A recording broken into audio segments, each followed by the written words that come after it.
Now we are going to take a walk through colonial life. Daily life. Working to survive was a big part of daily life. Every member of a family had tasks to do. Families worked and spent a lot of time together. Men worked on the farm, women spun yarn, made clothes, prepared food for storage, and made soap and candles, along with caring for the children in the family. They filled in to take on their husbands' jobs if they were away. They helped in the community and in the church.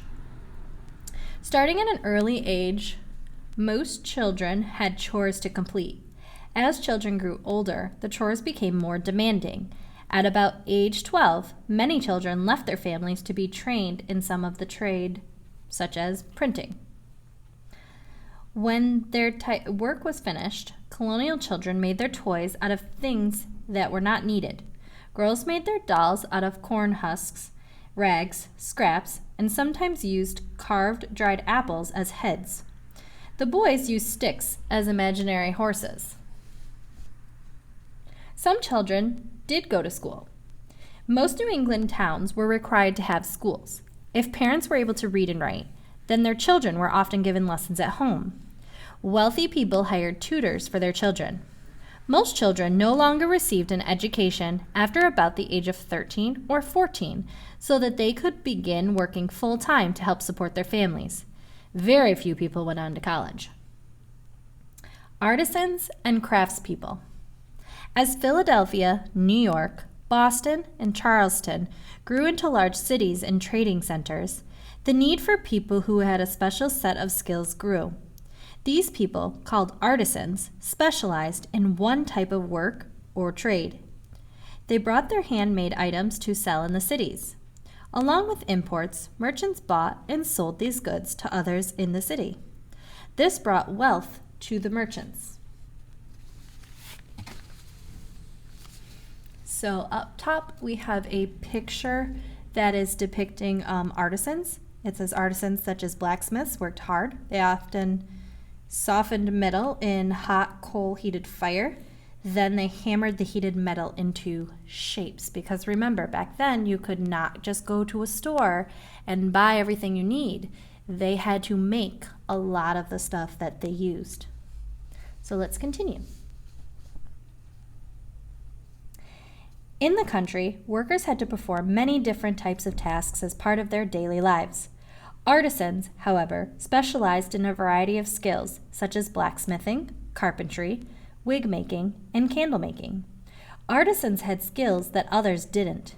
These skills helped everyone else do what they needed to do. Artisans could make money for their families by producing the goods people in towns and farms wanted to buy, but could not make on their own.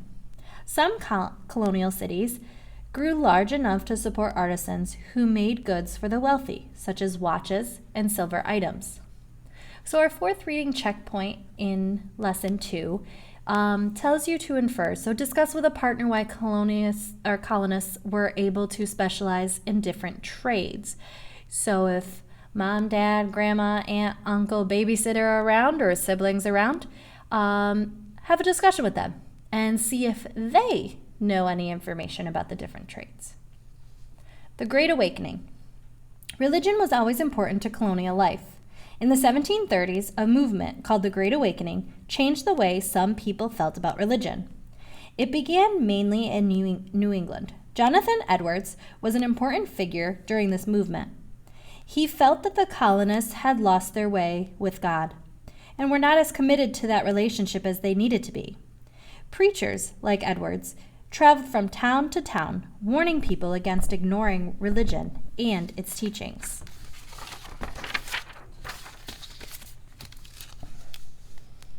Another preacher, George Whitefield, had different ideas. He inspired people to have stronger feelings towards God. In 1741, he wrote, "Venture, go out, daily upon Christ, go out in his strength, and he will enable you to do wonders." During the time of the Great Awakening, different religious ideas were spread throughout the colonies. This movement weakened the power of the church leaders. That is because the main message during this period was that people should be able to develop their connection with God. This helped some colonists realize that they did not have to depend upon church leaders to tell them how to live or worship. So before I discuss the lesson 2 checkpoint here, I want you to think about that. Do you think that's a good idea? The message that people should be able to develop their own connection to God? Or do you agree with the church leaders that they should follow that? Just something to think of. All right, lesson 2 checkpoint. So lesson 2 is fairly short. We looked into basically the daily life and what it was like in the colonies.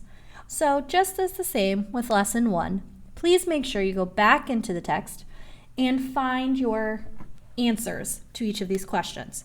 Email if you are confused. I do want to point out that number 5 says provide 2 details. That should be answered in almost our TADDW way. You should know how to do that. 6 says to describe the route that traders used. Okay, so look at the map. That'll help you out. And then 7, understanding the connection. So what kind of jobs did people have in the cities and the country and the colonies? Explain your answer with details from the text. Okay, you can never get away with this. Please make sure you go back into the lesson to find that information. All right, see you in lesson 3.